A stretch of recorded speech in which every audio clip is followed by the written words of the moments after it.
Hey, this is Joanna Chadwick of the Wichita Eagle and VarsityKansas.com, and I am with Tony Adame, and we are doing the VarsityKansas.com prep football preview for Week 3. The first game we got to start off with is Andale at Collegiate. I am really excited about this game. It's a game I'm going to be at. It's funny, last week I took some heat because Andale beat McPherson.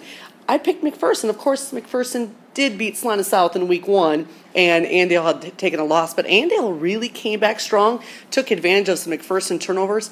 Collegiate has not been tested as much. I mean, their first two games are 77-0, 75-0 against Rose Hill in Circle. So I think it's going to be a great test for Collegiate, but I think Andale's probably going to be more prepared. Maybe we can call that the Bueller effect. That we just don't know how good they are. We think they're really good, but, they get that win in the opener and it kind of trickles down. It affects everybody's thinking. I think you're exactly right. Next game that we have to talk about is Cape and Carroll. I love this rivalry. I think that this is going to be a very good game with two top-ranked teams in Class 5A. But you saw Cape the other night. You got a great game from Brock Monty. Yeah, and the thing, I was thinking a lot about this game. And if, Dan Adelhart, the Cape coach, he's never beaten Carroll. If it's going to happen, you got to think this is the year it's going to happen. With Monty and with them just committed to passing, they have good running backs, and Monty can run a little bit too. But they're going to go out and let him throw the ball 40 or 50 times a game, which you know how unusual it is for a high school kid. And I talked to him after that last game, and I asked him how his arm felt. He threw it 43 times, and he said that his arm was fine. He got hit a lot, so he was sore. But I feel like if it's going to happen, this is going to be the year.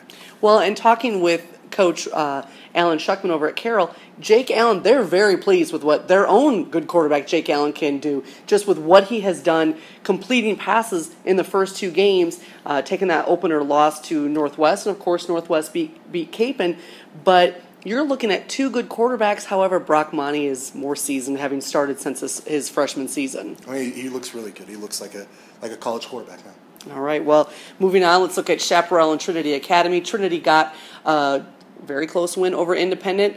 I think that this game is probably going to end up going Chaparral's way. I like that team, and maybe they're one of those programs that we can look at down the line and say this was when they started their turnaround, because they had a great year last year with getting a win over Conway Springs. Speaking of Conway Springs, they play host to Garden Plain on Friday night, and I think we're back to where this is one of those can't-miss sorts of games. Because took off a couple years there as Garden Plain kind of struggled, but right now those two teams are looking real good. Yeah, I was going to say it wasn't Conway that was kind of bringing that rivalry down a little bit. It was Garden Plain had a few off years, but yeah, you do feel like they're kind of back on the upswing again. And interesting about Conway Springs is you're looking at a team that doesn't have that one guy. They've got multiple guys who can really do something, whereas we kind of got used to the one guy who would go for a ton of yards. All right, and then, of course, East is playing West on Friday. Yeah, and I'm going to be covering that game, and I'm really interested to watch West. And, I'm kind of a schedule watcher, and I like to kind of go ahead of things. And before the season, talking to Weston Sharts, just how much confidence he had, and there's a huge group of seniors. I think it's 27, and having the quarterback back and having such a great offensive line.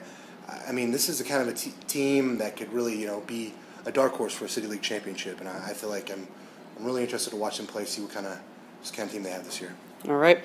Dodge plays Heights, and Heights took a loss the other night, losing to Wichita South. Wichita South is playing Southeast, and Heights has got to bounce back here, but it is going to be difficult. They had a difficult time stopping Alan Bishop, the quarterback from South, and getting their own offense going, and then you're dealing with a Dodge City team who's got a really good quarterback, and I think that that's going to be a little bit dangerous there for Heights.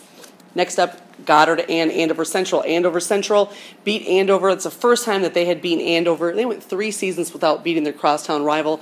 I really like this team with their three-headed offensive monster. They have so much buzz. I mean, there's so much buzz around Andover Central right now with how they've started. Like you said, with Peyton Huselig, obviously, is a pretty elite quarterback, and Daraja Parnell, who seems like he can play defense, he can play offense, he can return punts.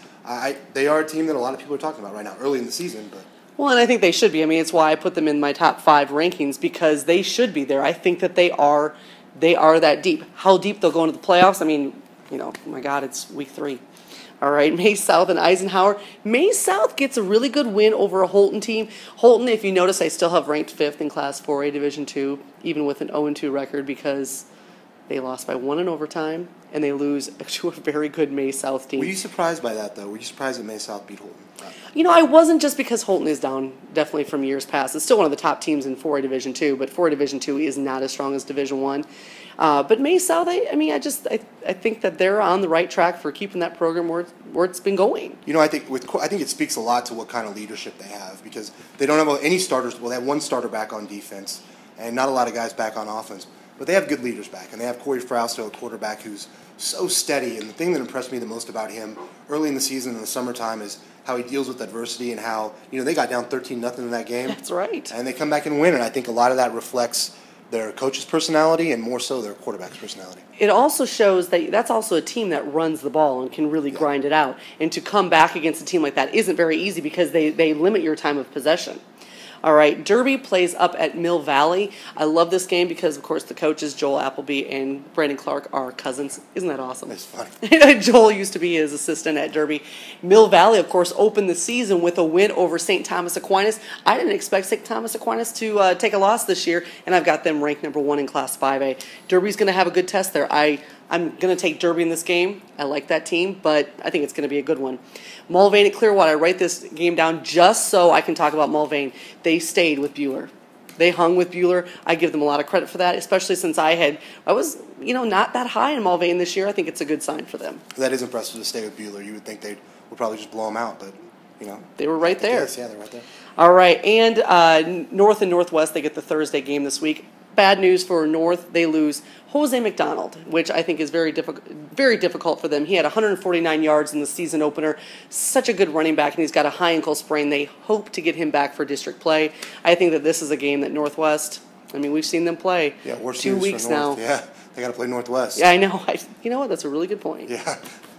You make such an interesting point about Kevin Folsom, Northwest quarterback, and how good he is running the ball, and it just, watching them play last week, their offensive line is so dominant, and he runs the offense so well, and it's just he said he's had it beaten into his head over the last 4 years of exactly when and where to do things, how to make his reads. And, of course, that we have to bring up my favorite stat for the week. The top 2 running backs in the City League right now, Alan Bishop and Kevin Folsom. Alan Bishop from Wichita South is a quarterback, and, of course, Kevin Folsom, a quarterback. I think it's a year of the quarterbacks. Yeah, it is. Thanks so much for watching our show, and enjoy your football games this week.